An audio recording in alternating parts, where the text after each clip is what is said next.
Sa'duwoh Rektorunis Nujipara, sederhana dan low profile.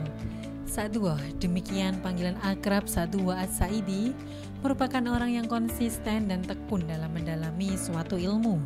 Dengan menempuh studi Al-Quran dan Hadis di IAIN Sunan Kalijaga, Yogyakarta, dari jenjang S1 hingga program doktoral, Sa'duwoh mengantarkan dirinya menjadi pakar studi Al-Quran dan Hadis.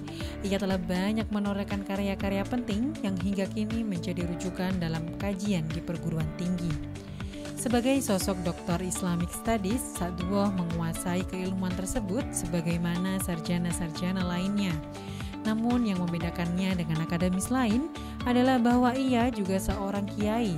Sa'duwoh menguasai kitab kuning dan pengetahuan agama Islam dengan baik, mulai dari akidah, fikih, hingga akhlak.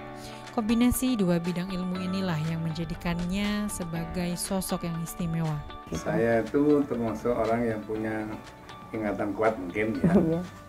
Saya itu dilahirkan 17 Januari 1956, jadi sudah tua. Waktu itu di Jember.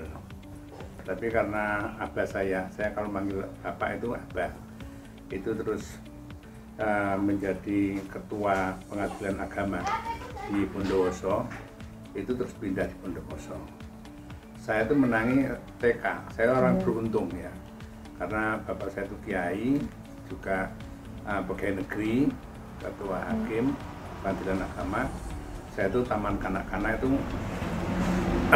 seperti layaknya dan negeri, namanya TK Melati. Saya masih hafal dengan guru-guru saya.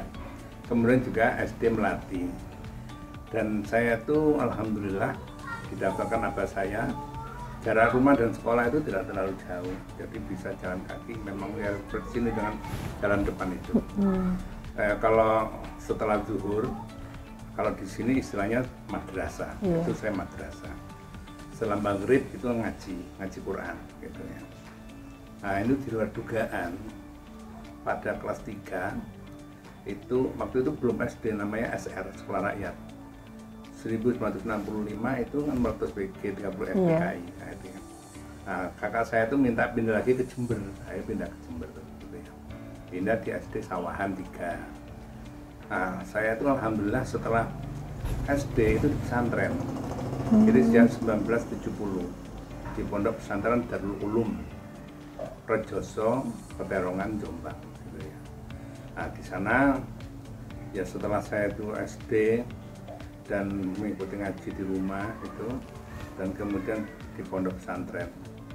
Sebetulnya itu bukan kemauan saya, juga bukan kemauan abah saya, tapi karena didorong oleh situasi lah, katakan begitu ya. Musimnya kalau orang mau belajar itu adalah mondok gitu ya, sana. Nah kemudian setelah saya di sana itu yang ngaji seperti umumnya pesantri.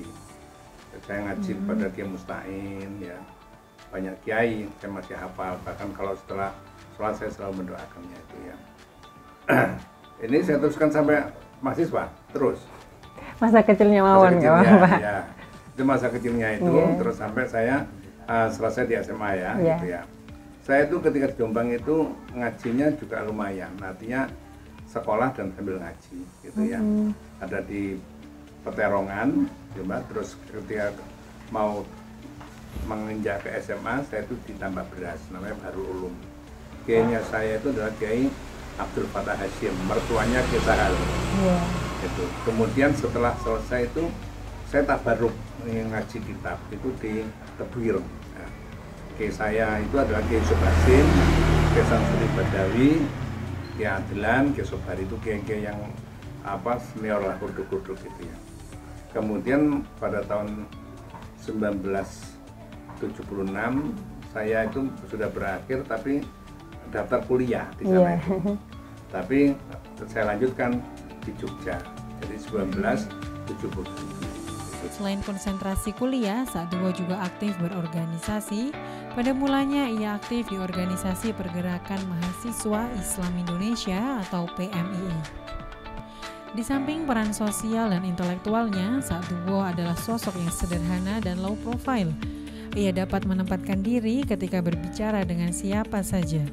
Ia bisa berbahasa dengan bahasa ulama dan santri, namun pada saat berada pada lingkungan kaum intelektual, ia dapat menampilkan diri sebagai intelektual pula. Ia juga dikenal sebagai tokoh yang bersahaja. Meskipun telah menduduki jabatan sebagai rektor, Sa'duwa tidak banyak terkontaminasi dengan kemewahan dan ambisi mengejar kedudukan. Keikhlasan perjuangan selalu menjadi motivasi dalam kehidupannya. Kesuksesan tidak datang dengan sendirinya. Keberhasilan tidak diraih secara instan. Perlu adanya proses panjang dan berliku untuk mewujudkannya. Keberhasilan yang diperoleh secara instan tidak akan bertahan lama. Sebaliknya, keberhasilan yang diperoleh dengan kerja keras, doa, perjuangan, dan pengorbanan akan langgeng dan bertahan lama, karena tidak ada hasil yang mengkhianati proses.